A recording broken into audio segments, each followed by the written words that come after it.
Hello student, आज के इस क्लास में हम डिस्कस करने वाले हैं एरेना ऑफ कोल्ड वॉर, या इसको हम बोलेंगे शीत युद्ध के दायरे।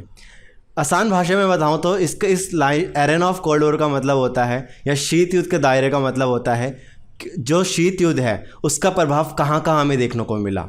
ओके, लास्ट वीडियो लेक्चर में मैंने आपको बताया था कि शीत युद्ध क्या है और उसकी शुरुआत कैसे हुई। ठीक है, मैंने आपको एक बात उसमें बताई थी कि किसी भी युद्ध में अमेरिका और सोवियत संघ आपस में नहीं लड़े थे, मींस दोनों डायरेक्टली कभी भी एक दूसरे से नहीं लड़े थे, जबकि क्या कर रहे थे, प्रॉक्सी वॉर कर रहे थे। प्रॉक्सी वॉर का मतलब क्या है कि दो देश आपस में लड़ रहे हैं, तो एक को सपोर्ट करेगा यूएसए और दूसरे को सपोर्ट करेगा यूएसएसआर। तो आज वही हम डिस्कस करेंगे कि किस तरह यूएसए और यूएसएसआर प्रॉक्सी वॉर लड़ रहे थे। ओके, और किस किस इवेंट में, किन किन इवेंट में दोनों आपस में लड़ाई लड़ रहे थे, वो भी हम आज की क्लास में डिस्कस करने वाले हैं। जो फर्स्ट टॉपिक सबसे इंपॉर्टेंट आपके एग्जाम पर्सपेक्टिव से है वो है Cuban crisis. Okay, Cuban crisis is very important topic for your exam perspective.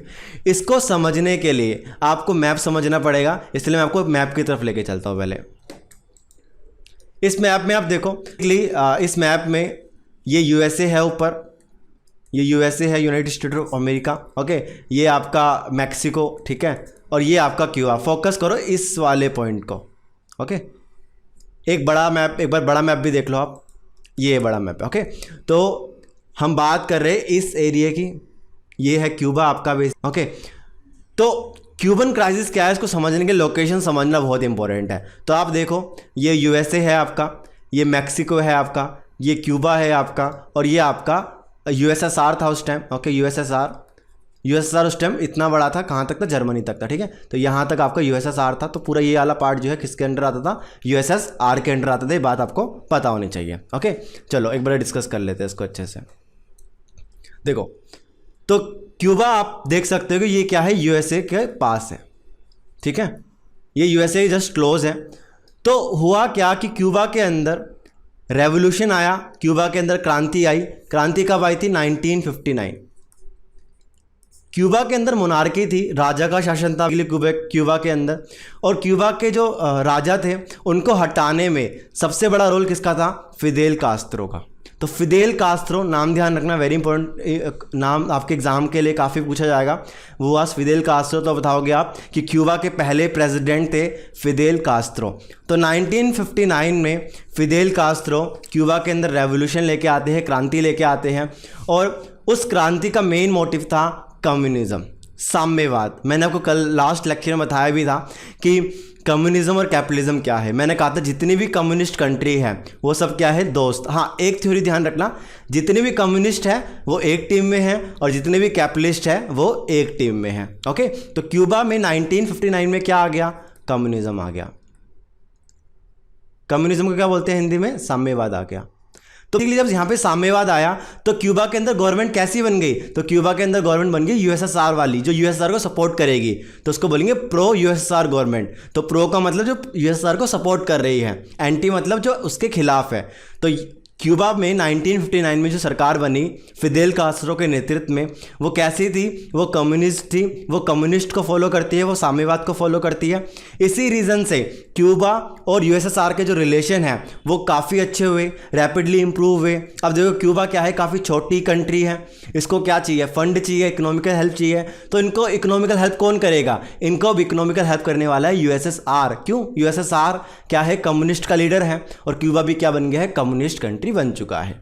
अब एक पॉइंट मैं आपको पहले बता देता हूं कि क्यूबा की हेल्प यूएसएसआर क्यों करने वाला है, क्यों उसकी हेल्प करना चाहता है। देखो, location, it is very important. जो क्यूबा है वो यूएसए क्या है, बहुत ज़्यादा नज़दीक है। और वहीं आप अगर मैप देखो दूसरा, इस मैप में आप देखो यूएसएसआर कितना दूर है यूएसए से, जबकि क्यूबा यूएसए काफ़ी पास है। तो यूएसएसआर का मानना था कि क्यों ना हम क्यूबा को हेल्प करना शुरू कर दें।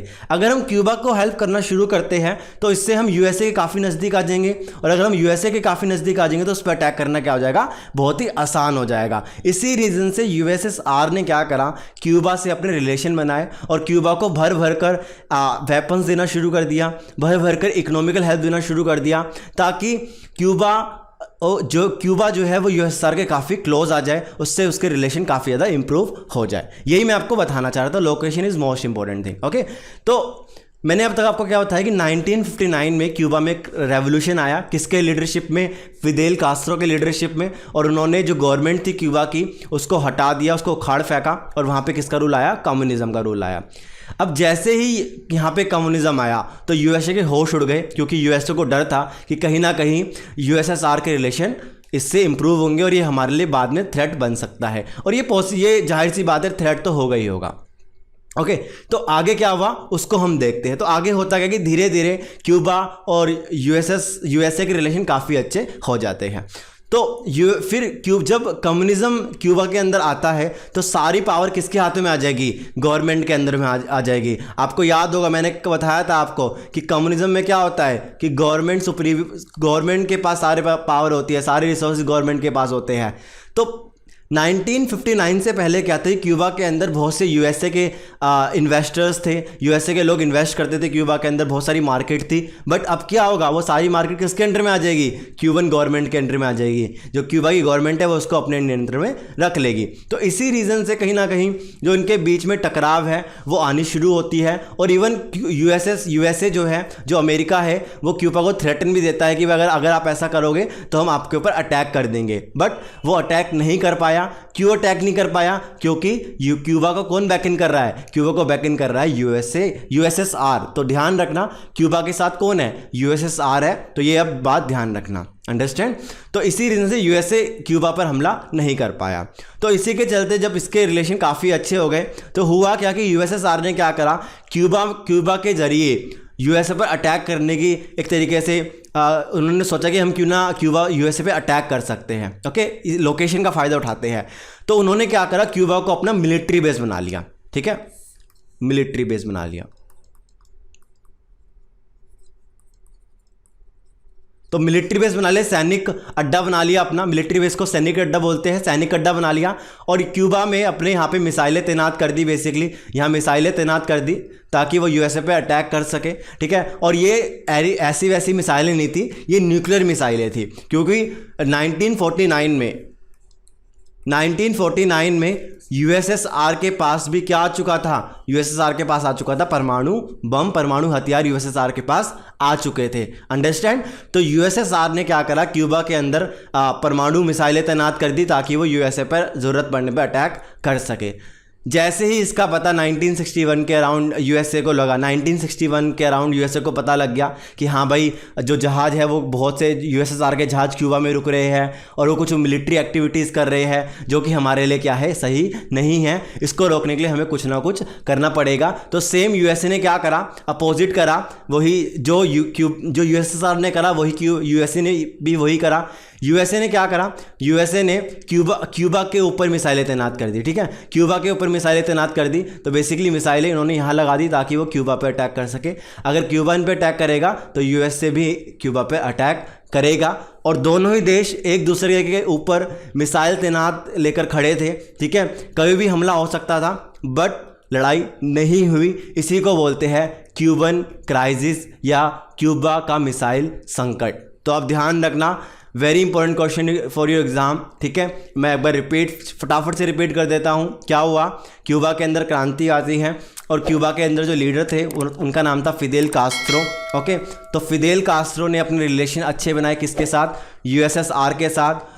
यूएसएसआर के लीडर का नाम क्या था उस टाइम? निकिता क्रुश्चेव। ध्यान रखना, ये एक मेल है, फीमेल नहीं है। बहुत से लोग इसको फीमेल बोल देते थे, तो ये मेल है। एक प्रेसिडेंट थे यूएसएसआर के निकिता क्रुश्चेव। ओके, तो निकिता क्रुश्चेव और क्यूबा के राष्ट्रपति फिदेल कास्ट्रो के रिलेशन काफ़ी अच्छे हो गए। और उन दोनों ने मिलकर सोचा कि यूएसए पर अटैक किया जाए। और उस टाइम यूएसए के जो प्रेसिडेंट थे उनका नाम है John F Kennedy. John F Kennedy ने भी क्या करा, बदले में क्यूबा के ऊपर मिसाइलें तैनात कर दी ताकि हम क्यूबा पर अटैक इजीली कर सकें। ओके, बट दोनों ने मिसाइलें तो तैनात कर दी बट किसी ने भी हमला नहीं करा, अटैक नहीं करा, क्योंकि दोनों ही कंट्री जानते थे कि जो अटैक, अगर एक कंट्री अटैक करता है तो इससे वर्ल्ड वॉर 3 होने के चांसेस मोर देन बढ़ जाते हैं। इसी रीज़न से क्यूबन क्राइसिस को रोक दिया गया और इसी को क्यूबन मिसाइल संकट के नाम से जाना जाता है, या क्यूबा का मिसाइल संकट इसको कहा जाता है। ये बात आपको पता होनी चाहिए, ठीक है। ये काफ़ी इंपॉर्टेंट पॉइंट है आपके एग्जाम के लिए। ओके, आई होप आपको समझ आ गई हो क्यूबन क्राइसिस क्या है। आपको क्यूबन क्राइसिस समझना है क्योंकि ये आपके एग्जाम में बहुत बार पूछा गया है, इवन 6 मार्क्स तक का क्वेश्चन आता है कि क्यूबन क्राइसिस क्या है। अच्छा, इसको एक नाम से और जानते हैं, शीत युद्ध का चरम बिंदु। ओके, इसको शीत युद्ध के चरम बिंदु के नाम से जानते हैं, या इसको peak point of cold war भी बोला जाता है। Peak point of cold war. Peak point का मतलब होता है जब कोल्ड वॉर अपनी चरम पे था, जब कोल्ड वॉर सबसे हाई पीक पर था, इसीलिए इसको peak point of cold war कहा जाता है। जैसे कि मैं आपको एग्जांपल दे सकता हूं कि जैसे गर्मियों में गर्मी क्या है, बेसिकली गर्मियों का पीक पॉइंट क्या है, जून जुलाई में काफ़ी ज़्यादा गर्मी होती है, इसलिए जून जुलाई को गर्मियों का पीक पॉइंट कहा जाता है। अंडरस्टैंड, कि जब वो चीज़ काफ़ी ज़्यादा होती है उसको पीक पॉइंट बोलते हैं। तो कोल्ड वॉर का पीक पॉइंट क्या था, क्यूबन क्राइसिस। ओके, ये ध्यान रखना, इसको हिंदी में क्या बोलते हैं, चरम बिंदु, शीत युद्ध का चरम बिंदु, ठीक है। तो ये ध्यान रख सकते हो, ये आपके एग्जाम में पूछ सकता है 1 मार्क्स का क्वेश्चन कि शीत युद्ध का चरम बिंदु किसे कहा जाता है। तो आपका क्या आंसर होगा, क्यूबन क्राइसिस या क्यूबन मिसाइल संकट। ओके, तो ये खतरा इसलिए भी खतरनाक था क्योंकि दोनों कंट्री एक दूसरे के ऊपर मिसाइलें तैनात करके बैठी थी और वो कभी भी हमला कर सकती थी। ओके, तो ये आई होप समझ आ गया होगा आपको। आइए सेकंड पॉइंट समझते हैं। सेकंड पॉइंट है Korean crisis. Okay, Korean crisis, Korea की लोकेशन एक बार देख लेते हैं ताकि आपको समझ आ जाए कोरियन क्राइसिस है कहाँ पे। ये कोरियन क्राइसिस, तो ये आपका चाइना है, ये आपका चाइना है बेसिकली, आप ये देख सकते हो चाइना है, ये आपका नॉर्थ कोरिया है और ये आपका साउथ कोरिया है, जापान है। बड़े मैप में एक बार देख लो कि बड़े मैप में इनकी लोकेशन क्या है। देखो ये बेसिकली आपका बड़ा मैप है और इसमें हम ये आप देखो, ये है आपका नॉर्थ कोरिया और ये आपका साउथ कोरिया, ये जापान है, ये चाइना है, ठीक है। तो ये आपको मैंने छोटे मैप में भी दिखाया ताकि आपको पता हो सके कि लोकेशन क्या है। और ये आपका प्यारा भारत, यहाँ से आप देखो कि ये इसके किस तरफ है, ईस्ट की तरफ है। ओके, चलिए डिस्कस करते हैं इसको। वैसे ये आपके एग्जाम में इतना नहीं पूछा जाएगा, जस्ट आपकी बेसिक नॉलेज के लिए आपको मैं बता रहा हूँ कि कोरियन क्राइसिस क्या था। तो कोरियन क्राइसिस कुछ इस तरीके से हुआ कि जो नॉर्थ कोरिया है, नॉर्थ कोरिया में जो गवर्नमेंट बनाई गई वो बनाई गई थी कम्युनिस्ट, ठीक है, ये कम्युनिस्ट थे। और जो साउथ कोरिया में सरकार बनाई गई वो क्या थे, कैपिटलिस्ट थे। अच्छा, मैं थोड़ा हिस्ट्री बता देता हूँ कि जो कोरिया है वो एक कॉलोनी था, ठीक है। और बाद में मैंने आपको बताया था कि जापान काफ़ी अग्रेसिवली आगे बढ़ रहा था और उसने बहुत से कंट्री को अपना गुलाम बना लिया था, कब्जा कर लिया था। फर्स्ट लेक्चर में मैंने आपको ये बताया था।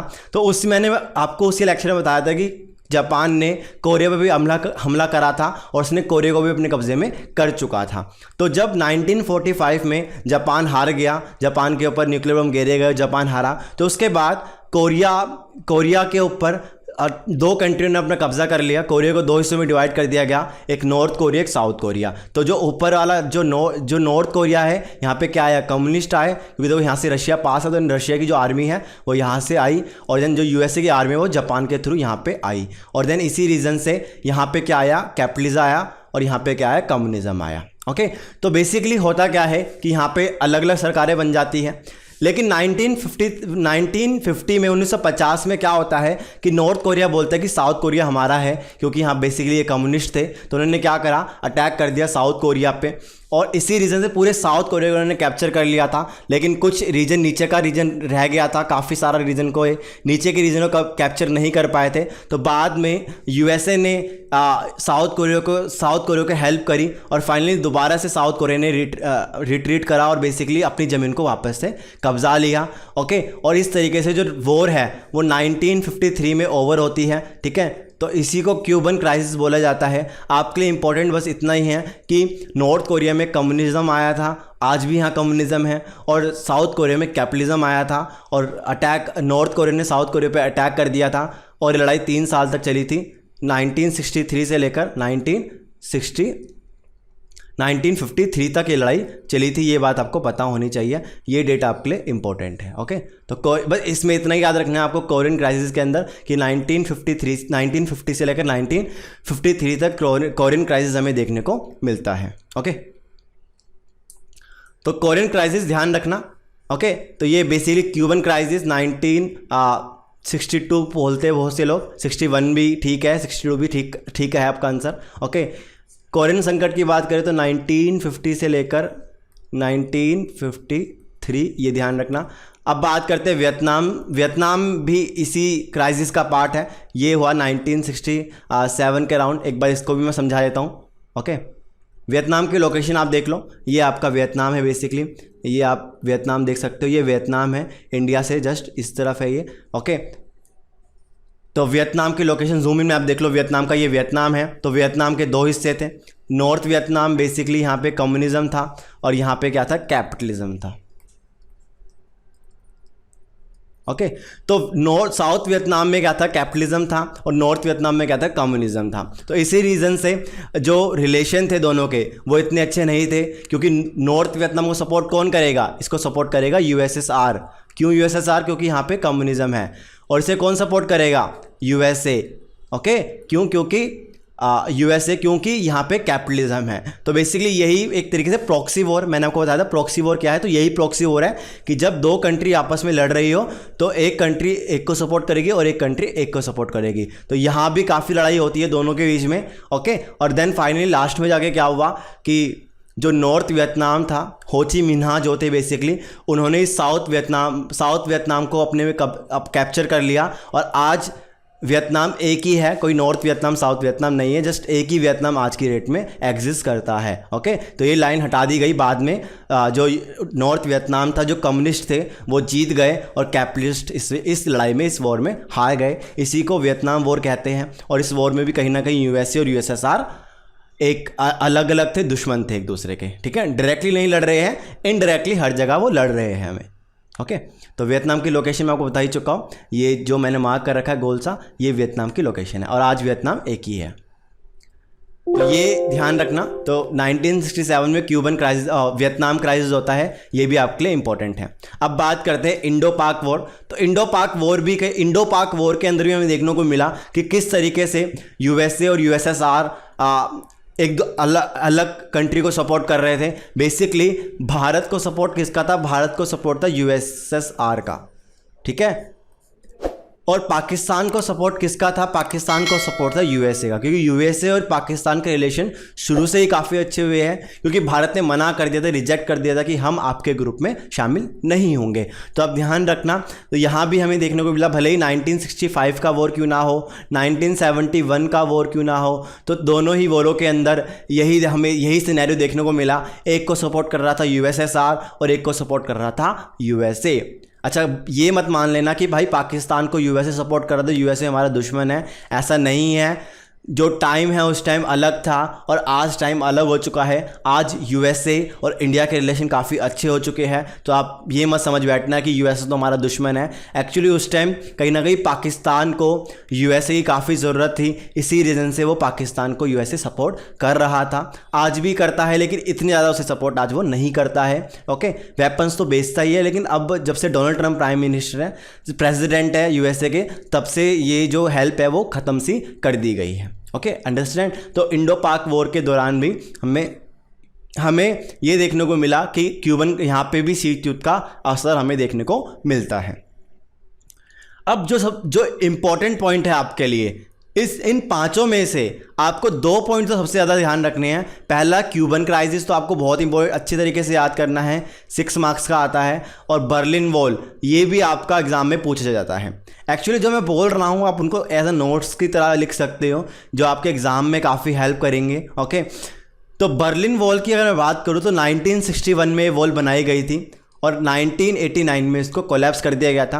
अब बर्लिन क्या है, इसको हम मैप में देख लेते हैं एक बारी। देखो, ये मैंने जो लाइन ड्रॉ करी है यहाँ पे बीचों बीच, ये जर्मनी है।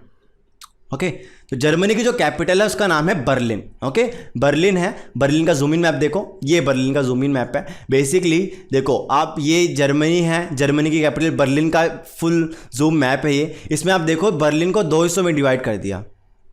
ओके, तो ये वेस्ट जर्मनी हो गया और ये क्या हो गया, ईस्ट जर्मनी हो गया। मैंने आपको बताया था कि जर्मनी को भी दो हिस्सों में डिवाइड कर दिया गया। जर्मनी ही सेंटर था बेसिकली यूरोप को डिवीज़न का, और जर्मनी को भी डिवाइड करा गया दो हिस्सों में, ईस्ट जर्मनी और वेस्ट जर्मनी। आप देखो यहाँ पे तीनों देशों के नाम देख सकते हो, फ्रांस, ब्रिटेन, अमेरिका। चलो आप मुझे ये बताओ कि अमेरिका, फ्रांस, ब्रिटेन और यूएसएसआर ये वर्ल्ड वॉर 2 में किस ग्रुप से लड़ रहे थे, इनके ग्रुप का नाम क्या था? मैंने आपको फर्स्ट वीडियो लेक्चर में बताया था, याद हो रहा होगा आपको। चलिए मुझे आप कमेंट सेक्शन में बताएं इसका आंसर सही क्या है। ओके, तो ये मैप ये वॉल बनाई गई थी। इस इमेज में आप साफ साफ देख सकते हो, ठीक है, किस तरीके से शहर के बीचों बीच दीवार खड़ी कर दी गई। यहाँ के लोग यहाँ नहीं आ सकते और यहाँ के लोग यहाँ नहीं आ सकते। तो ये काफ़ी बड़ी प्रॉब्लम थी। इस तरीके से बर्लिन को दो हिस्सों में डिवाइड कर दिया गया। मैंने आपको बताया था कि वेस्ट जर्मनी में क्या है, कैपिटलिज्म है, और वहीं ईस्ट जर्मनी में क्या है, यहाँ पे कम्युनिज्म है। तो इस तरीके से इनको दो हिस्सों में डिवाइड कर दिया गया, कैपिटलिज्म और कम्युनिज्म। और यहाँ भी बेसिकली दोनों कहीं ना कहीं वॉर लाइक सिचुएशन थी, लेकिन वॉर कभी भी नहीं हुई। और लोग इस वॉर से खुश नहीं थे। लोग चाहते थे कि जो जर्मनी है उसका यूनिफिकेशन हो जाए, जर्मनी का एकीकरण हो जाए। और आप देख सकते हो ये इमेज 1989 की है, जब लोगों ने इस दीवार को तोड़ना शुरू कर दिया। लोगों ने इस दीवार के जो रूल्स बनाए गए थे कि भाई कोई भी कंट्री, यहाँ का व्यक्ति यहाँ नहीं जाएगा, यहाँ का व्यक्ति यहाँ नहीं आएगा, लेकिन लोगों ने इस रूल को तोड़ना शुरू कर दिया। और इवन वो एक दूसरे के जो इलाकों में आ रहे हैं, और इस वॉल को बाद में वो कोलैप्स कर दिया गया। ये भी जर्मनी की जो वॉल थी, ये भी कहीं ना कहीं एक बहुत बड़ा इवेंट था कोल्ड वॉर के दौरान, और इसको सिंबल ऑफ कोल्ड वॉर बोलते हैं। ठीक है, इसको सिंबल ऑफ कोल्ड वॉर के नाम से जाना जाता है। ठीक है, सिंबल ऑफ कोल्ड वॉर इसको बोला जाता है, ये आप ध्यान रखना। ठीक है, क्योंकि बेसिकली जब तक ये वॉर रही तब तक शीत युद्ध है वो काफ़ी एक्टिव रहा। सिंबल का मतलब होता है कि ये शीत युद्ध का चिन्ह था। चिन्ह मतलब एक तरीके से कि जब तक ये वॉर थी तब तक शीत युद्ध जो है काफ़ी ज़्यादा एक्सट्रीम रहा था। ओके, ये आपको बात पता होनी चाहिए, very important for your exam perspective. ठीक है, तो मैंने आपको दिखाया, ये मैप आपको दिखाया मैंने। तो इस तरीके से पांचों जो शीत युद्ध के दायरे थे वो मैं कंप्लीट कर चुका हूँ। ये पांचों बात ध्यान रखना। तो पहला कोरियन क्राइसिस और क्यूबन क्राइसिस, ओके, फिर कोरियन क्राइसिस ध्यान रखना, वियतनाम क्राइसिस, ओके, इंडो पाक वॉर, बर्लिन वॉर। ओके, मेरा मोटिव इस लेक्चर में यही था कि आपको अच्छे से क्लैरिटी दे दूं कि जो ये क्राइसिस थे, यहाँ पे जो यूएसए और यूएसएसआर थे वो डायरेक्टली कभी नहीं लड़े, जबकि वो इनडायरेक्टली हर जगह लड़ रहे थे। चाहे वो कोरियन क्राइसिस हो, ठीक है, चाहे वो वियतनाम क्राइसिस हो, तो हर जगह वो लड़े, बट वो डायरेक्टली कभी नहीं लड़े। ओके, इस वीडियो लेक्चर में इतना ही। आगे वाली क्लासेस में हम डिस्कस करेंगे कि किस तरीके से यूएसए और यूएसएसआर ने मिलिट्री अलायंस बनाए और उसका क्या परिणाम हमें देखने को मिलता है। ओके, आज के लिए इतना ही। Thank you.